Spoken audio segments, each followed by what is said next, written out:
네, 안녕하십니까. 수학원 신정식 선생님입니다. 이번 시간에는 학생부 종합전형에서 각 대학이 어떠한 평가 요소를 가지고 평가를 하는지 그거를 실제 합격한 학생들의 사례를 가지고 말씀을 드리도록 하겠습니다. 일단 학생부 종합전형은요, 크게 네 가지 평가 요소가 있습니다. 첫 번째가 학업 역량, 두 번째 전공 적합성, 세 번째 인성, 네 번째 발전 가능성. 이 네 가지를 전체적으로 이제 학생들이 학교에서 평가를 하게 됩니다. 그래서 이번 시간에는 학업 역량에 대해서 말씀을 좀 드리도록 하겠습니다. 학업 역량입니다라고 하는 거는요, 첫 번째가 학업 성취도, 두 번째가 태도와 의지, 그 다음에 세 번째 탐구 활동. 이 세 가지 영역에 대해서 이제 평가를 하게 됩니다. 그래서 하나씩 어떤 내용들인지 살펴보도록 하겠습니다. 첫 번째로 학업 성취도입니다. 학업 성취도는 학생들이 학업을 수행할 수 있는 기초 수학 능력, 즉 쉽게 말씀드리면 이 학생의 내신 성적이 어느 정도가 되는가, 그거를 평가한다, 이렇게 생각을 해주시면 되고요. 대학에서 내신을 볼 때는요, 등급 이외에 원점수, 평균, 표준 편차도 참고를 합니다. 저희가 보통 이제 Z점수다라고 하는 내용들이 있는데요, 그 내용은요, 원점수에서 평균 점수를 뺍니다. 그리고 그거를 표준 편차로 나누기 때문에 원점수가 높을수록 평가는 좋게 나올 수밖에 없다. 그렇기 때문에 등급보다는 원점수 100점을 위한 공부를 해야 된다라고 저희가 좀 강조를 하는 부분이 되겠습니다. 그러면 어떻게 세부 평가를 하는지 그 항목에 대해서 하나씩 좀 살펴보도록 하는데, 죄송하지만 8개의 항목이다 보니까 저희가 조금 작게 하다 보니까 좀 글씨가 작은 거 좀 유념을 좀 해주시면 고맙겠습니다. 전체적 교과 성적은 다른 지원자들에 비해 어느 정도인가, 쉽게 말씀드리면 내가 쓴 대학의 다른 지원자들이 내신 성적이 어느 등급대에 형성이 되고 있는가, 그러니까 대략 대학의 커트라인을 어느 정도는 감안을 하자. 보통 우리가 서울대, 연대, 고대, 그 다음에 서성한, 중경외시, 이 정도의 대학들은요, 문과 기준으로 1.5등급 이내의 학생들이 지원을 하고요, 이과 학생들 같은 경우는 1.9등급 이내다. 저희는 이렇게 보고 있습니다. 그리고 이제 홍대, 숙대, 단국대, 동국대 같은 경우는요, 문과 학생들 기준으로 1.5에서 1.9등급대 학생들이 지원을 하고, 이과 학생들은 2등급 초반에서 중반 학생들이 지원을 하게 됩니다. 그래서 내가 지원하는 대학이 어느 정도인지도 감안을 하고 준비를 해야 된다. 두 번째가요, 성적이 어느 만큼 고르게 유지되는지 또는 상승 하락하고 있는지, 이거를 판단 내립니다.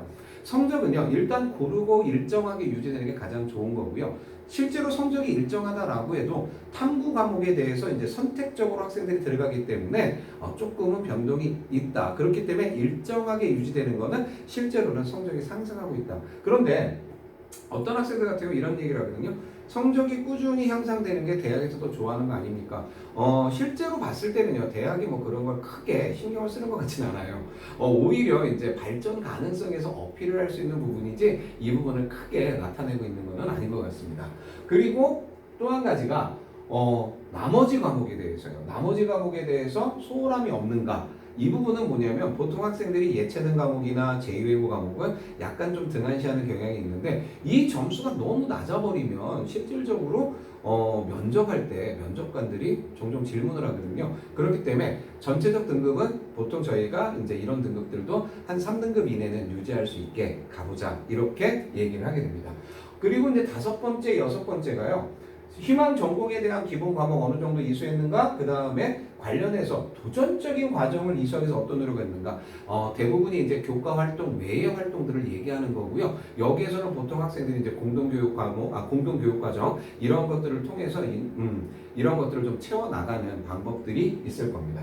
그리고 희망 관련 과목과 다른 과목의 성적 차이가 어느 정도가 되느냐, 이 부분은요, 이과 학생인데 수학이 1.3등급인 학생이 있습니다. 근데 이 보통 수학이 1.3등급이면 보통 저희가 이제 타 과목은 1.7에서 1.9등급 요 사이를 왔다 갔다 하는데, 이 정도가 나와주면은 보통 이제 서울대나 연대 1단계 통과를 합니다. 그런데 수학은 1.3등급인데 이 친구 같은 경우가 타 과목이 2.5등급이 돼 있다. 그렇게 된다면 실질적으로 좋은 대학을 지원하기는 좀 어렵고 인하대 정도 지원하는 그런 수준이 된다라고 말씀을 좀 드릴 수 있다. 그렇기 때문에 전체적으로 희망 과목뿐만 아니라 다른 과목도 전체적으로 유지를 해야 된다. 그리고 마지막으로 대학에서 보는 거는 이수자 수, 즉 뭐냐면 몇 명의 학생이 들었는지. 그래서 그 성적표 맨 마지막에 이수자 수라고 해서 학생 인원수가 들어가게 됩니다. 그래서 그런 것까지도 대학에서는 판단하고 있다. 그래서 이제 이런 내용들이 평가 항목이 된다라고 생각을 해주시면 됩니다.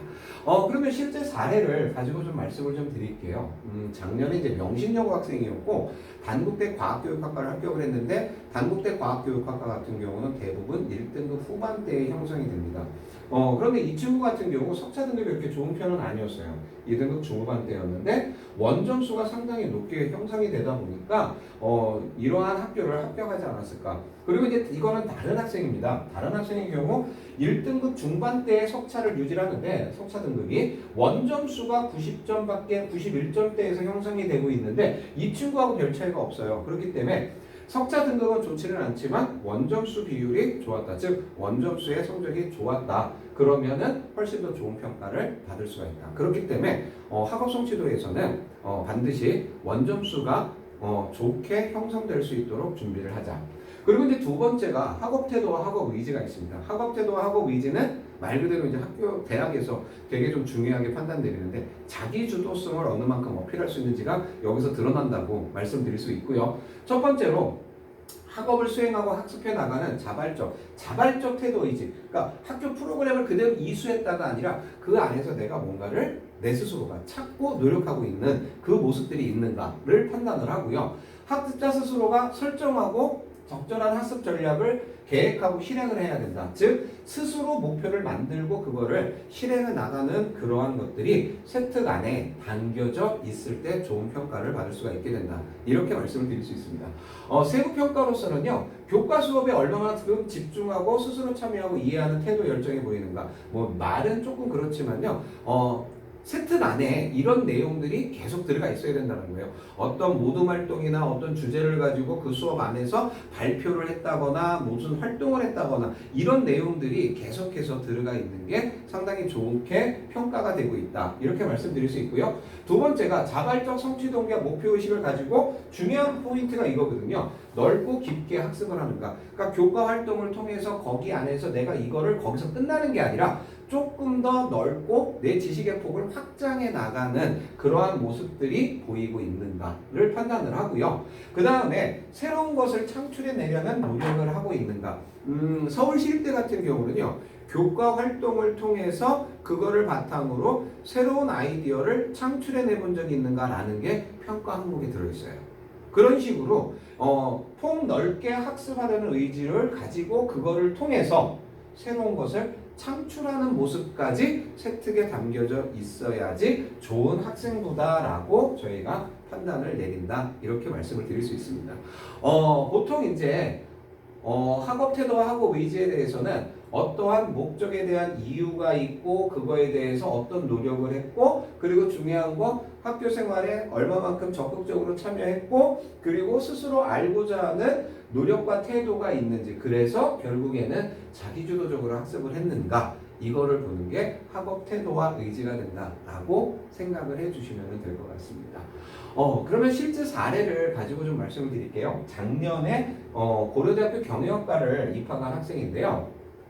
수업은 이제 독서와 문법이라는 수업이었습니다. 그래서 뭐 이거를 하고 이런 걸 하면서 뭐 이런 걸 했다. 그리고 이제 경영학과를 지망하는 학생이기 때문에 평소 자기가 갖고 있었던 이런 거를 지식을 쌓고 이런 거에 대한 궁금증을 해소하고자 글을 읽고 보고서 작성하고 발표한. 자, 이런 식으로 어떤 수업에서 그거에 대한 새로운 궁금증을 만들어내고 그거를 위해서 어떤 글을 읽고 보고서를 작성, 발표한다. 이런 내용들이 바로 자발적 의지를 가지고 확장해 나가는 모습이 들어간다라고 볼 수 있고요. 또 한 가지가 이제 확률 통계 수업에서 이항분포와 정규분포로 근사할 때 발생할 수 있는 오차에 대한 궁금증이 생겼고 그걸 해결하기 위해서 경제통계학이라는 강의 자료를 차려봤다. 그리고 더 나아가서 확장을 시켜서 보험 등의 확률을 이용하는 실제 사례를 소개했다. 이런 것들이 새로운 뭔가를 만들어내고 창출해내는 능력이다. 이렇게 평가를 할 수 있다라고 본다는 겁니다.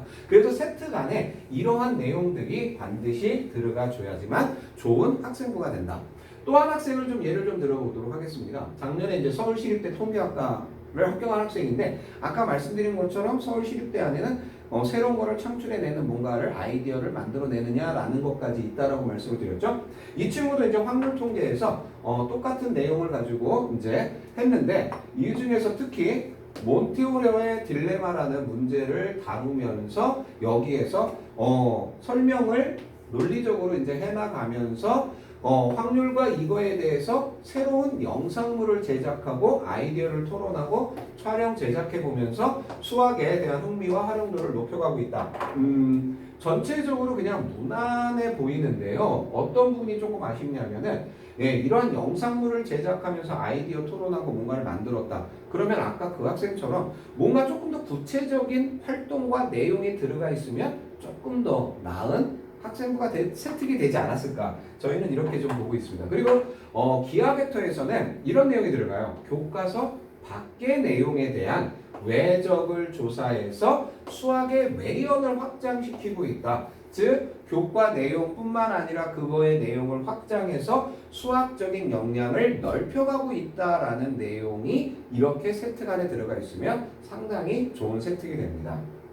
그리고 마지막으로 이제 영어 부분이 있습니다. 이 영어 부분은요, 모든 학교에서 좀 많이 다루는 게 영자신문 읽기가 진짜 많이 다뤄져 있어요. 이게 이제 하나의 뭐가 된다. 이거는 이제 저희는 학교 프로그램이 됩니다. 그러면 학교 프로그램에 뭐를 한 거다? 참여를 한 겁니다. 그러면 참여해서 끝나버리면 안 되거든요. 이게 끝났다라고 하게 되면은 더 이상은 그냥 학교 생활 열심히 한 학생이네 라고밖에 판단을 못 내려요. 근데 이제 이 학생 같은 경우는 그 영자신문에서 이거에 대해서 기사문을 제대로 이해하기 위해서 이거에 대한 이것들을 정리해서 소개하는 활동에 적극적으로 임하고 이를 계기로 해서 이런 것들에 대한 걸 가지고 여기에 대한 관심을 확장시켰다라고 하면은 이게 참여로 끝납니다. 그런데 그 밑에 이 친구 학생은 독서 활동에 대해서 통계의 미학과 통계학의 빅데이터를 잡다라는 그런 책들로 이 탐구 활동을 연장을 시키고 있다라는 게 훨씬 더 좋은 평가가 들어갈 수 있었다. 그렇기 때문에 학교 프로그램에 참여한 걸로 끝나는 게 아니라 그거를 조금 더 확장해 나가는 그러한 세특 내용이 들어가 있어야 좋은 평가를 받을 수 있다. 이렇게 말씀을 드릴 수 있습니다. 그래서 학업 태도와 학업 의지는요. 내가 교과 활동을 통해서 어떠한 목적 의식을 만들어내서 그거를 어떻게 폭넓게 확장시키고 그리고 좀 더 나아가서 그거에 대한 새로운 창출물, 아이디어를 창출해내는지 그거에까지도 평가 항목에서 평가를 하고 있다. 그렇기 때문에 이런 부분들이 세특 안에 들어가 있는 게 좋은 평가가 될 겁니다. 마지막으로 이제 탐구활동인데요. 이 탐구활동은 대상에 대한 호기심을 갖고 폭넓게 탐구할 수 있는 능력이다. 쉽게 말씀드리면 고차원적인 학업 능력이라고 보시면 돼요. 그러니까 이걸로 끝나는 게 아니라 이거를 좀 더 확장을 시켜 나간다. 그러니까 아까 전에 이제 그 궁금증에 대한 거를 그 내용을 가지고 이런 식으로 확장했을 때 이거는 그 외적인 것까지도 이제 저희가 확장을 해 나가야 된다. 어떤 내용들이 있냐면 탐구 활동에 적극적으로 참여하고 있습니까? 보통 저희가 이 탐구 활동에 대해서는 얘기할 수 있는 것들이 상당히 많이 있습니다. 첫 번째로는요, 교내 경시 대회가 있습니다.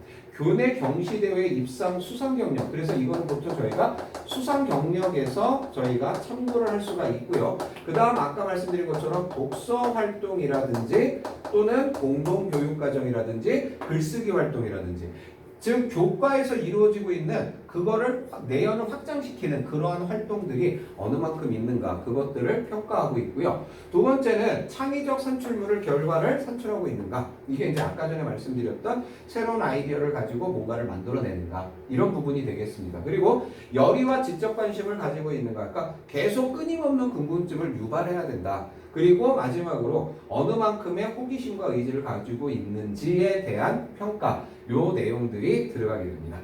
쉽게 이제 저희가 말씀을 드리면 실제 사례를 가지고 말씀을 드리겠습니다. 작년에 연대 도시공학을 합격한 학생인데요. 물리2 수업에서 수업을 듣고 이건 왜 못 만들까? 이건 뭐가 있을까?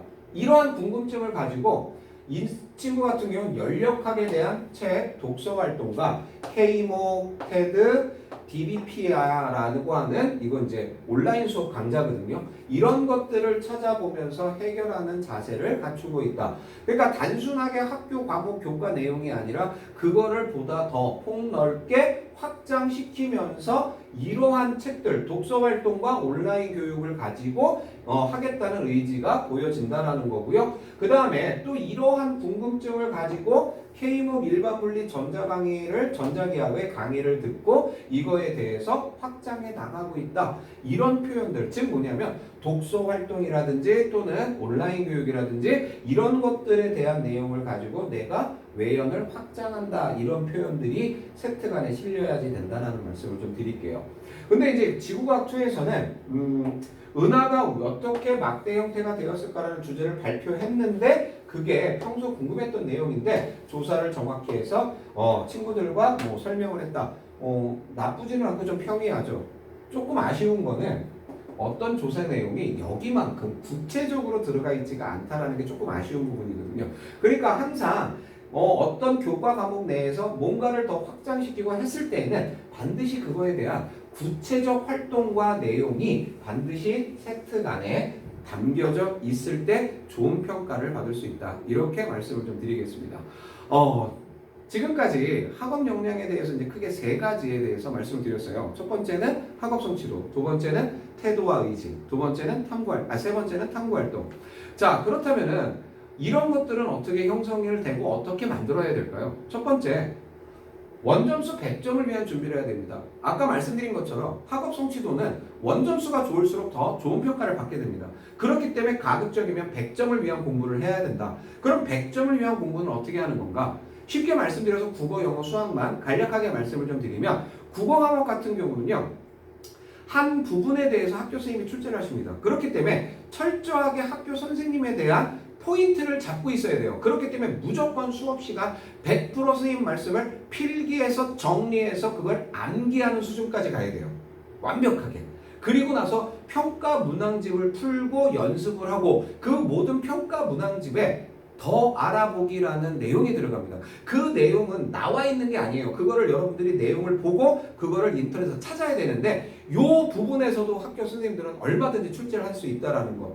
이거를 반드시 명심을 해주셔야 되고 이러한 내용들의 활동들을 다 하셔야 되고 특히 문학지문 같은 경우는 교과서에는 일부가 나와 있지만 선생님이 문제를 출제하실 때는 전체 내용에 대한 거를 출제할 수 있어요. 이걸 이제 보통 연계성이라고 얘기를 하는데 그렇기 때문에 어떠한 작품이 있다라고 하면 그 교과서 내용이 한정되는 게 아니라 이거를 전체 작품에 대한 것까지도 해석할 수 있는 거기까지 연습이 돼야 되고 마지막에는 여러분들이 꼭 하셔야 될 게 있어요. 하얀 종이를 갖다 놓고요. 백지노트 연습이라고 하죠. 무조건 처음부터 끝까지 내가 보지 않고 서술해낼 수 있는지 그런 부분에 연습이 돼야 됩니다. 그리고 영어 과목 같은 경우 학생들이 이제 점수 차이가 발생하는 게 서술형 문제죠. 서술형 문제가 많은 학교 같은 경우는 30점을 차지해요. 보통 7대3의 비율이 많은 학교들인데 30점에 대한 점수에서 많이 깎이게 됩니다. 그러면 안 깎이려면 일단 서술형은 문장, 영작을 연습을 해야 되기 때문에 평상시에 어떠한 지문에 대한 단락을 요약하는 요약문을 쓰는 것부터 연습을 하셔야 돼요. 그러니까 한 단락의 내용을 읽고 내가 이거에 대한 요약문을 내가 직접 서술할 수 있게.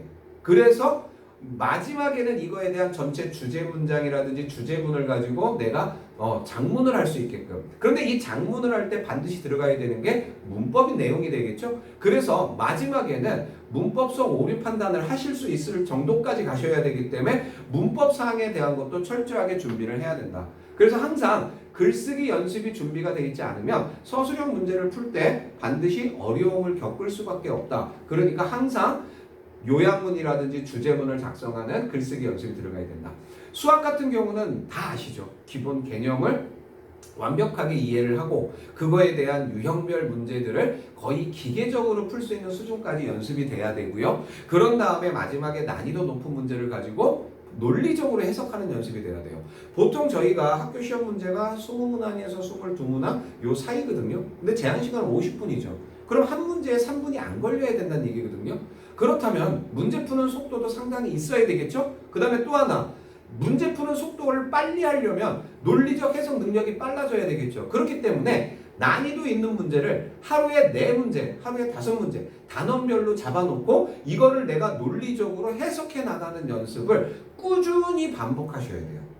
그거에 대한 가장 첫 번째는 개념, 그 다음에 문제를 통해서 내가 기계적 해석 능력까지, 그리고 나서 논리적 구성을 하는 그 연습이 단계별로 돼야 됩니다. 그렇기 때문에 실제로 100점을 받기 위한 공부는 쉬운 건 아니죠. 그래서 그만큼의 연습과 노력을 해야 된다. 그 다음 두 번째, 자기주도성을 강조해야 된다. 아까 말씀드린 학업 태도와 의지에서 내 스스로가 어떠한 거를 궁금증을 유발했고 그거를 가지고 내가 목표를 설정해서 이거를 만들어가는 과정이 들어가야 된다. 쉽게 말씀드리면 저희가 항상 세특 얘기를 할 때 이런 얘기를 하거든요. 수업을 듣고 나서 반드시 질문 2개, 3개를 만드는 연습을 해라. 그러니까 수업 하나를 들었어요. 그냥 딱 듣고 나 수업 열심히 들었어가 아니라 인위적으로도 문제를 만들어야 돼요. 내가 질문할 요소를 찾고 만들어서 그거를 어떻게 해결해 나가야 될지를 독서 활동을 하든 온라인 강의를 듣든 공동교육 과정을 이수하든 그런 식으로 해서 그런 내용들이 세특 안에 과목 안에 계속 들어가야지 좋은 학생부가 된다라고 말씀을 드릴 수가 있고요. 마지막으로는 꼬리물기식 학습 태도가 돼야 된다. 연결을 좀 시켜서 말씀을 드릴게요.